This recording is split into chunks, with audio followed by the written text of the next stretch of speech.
Welcome back guys. आज बात करने वाले हैं धीरूभाई अंबानी जी के बारे में। कैसी खड़ी करी उन्होंने इतनी बड़ी कंपनी, 500 रुपये से लेकर 75,000 करोड़ की इतनी बड़ी कंपनी। आइए जानें, शुरुआत से जानते हैं। गुजरात के चोड़वार ज़िले में उनका जन्म 1932 में हुआ। बचपन से ही उन्हें बिजनेस में अच्छा खासा इंटरेस्ट था, इसलिए उन्होंने अपनी हायर एजुकेशन ना कंप्लीट करते हुए एक पकौड़े की शॉप खोल ली और फिर वो और पैसा कमाने के लिए यमन कंट्री चले गए और वहाँ पे उन्होंने एक सिंपल से पेट्रोल पंप की जॉब निभाई। फिर वो अपने वतन इंडिया में वापस आ गए। इंडिया में आते ही 500 रुपये लेकर आए थे वो। उसमें ही उन्होंने एक नया बिज़नेस, स्पाइसेस का नया बिज़नेस स्टार्ट किया।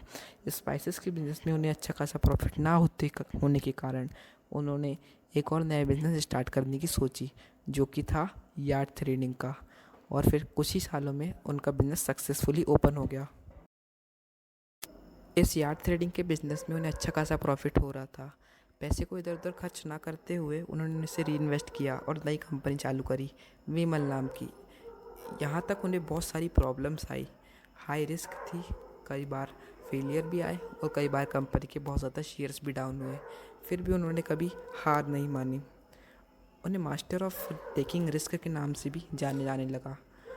जब वो यमन कंट्री में थे तब उनके साथ वाले उन्हें बहुत ज़्यादा परेशान करते थे। वो कहते थे कि एक गरीब आदमी को कभी भी इतने बड़े बड़े सपने नहीं देखना चाहिए, क्योंकि वो उन्हें कभी कहीं पूरा नहीं कर सकता।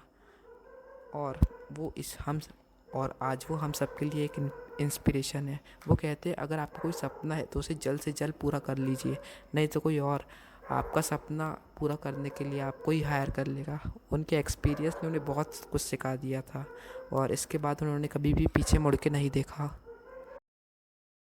खासियत थी कि वो इम्प्लीमेंट बहुत जल्दी लाते थे। 1966 में उनके शेयर्स बहुत ही जल्दी गिर गए पार्टनरशिप टूट जाने के कारण।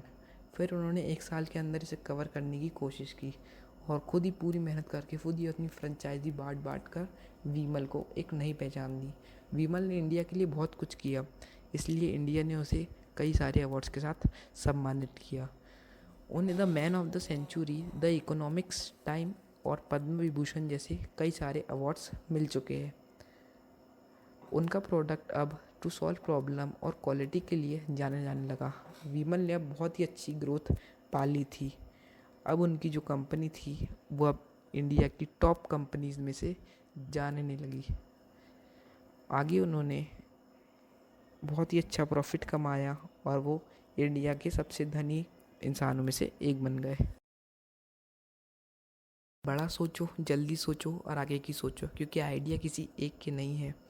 28 दिसंबर 2002 को इन्होंने आखिरी सांस ली और अब इनके सक्सेसर मुकेश अंबानी और अनिल अंबानी इनकी कंपनी को संभाल रहे हैं।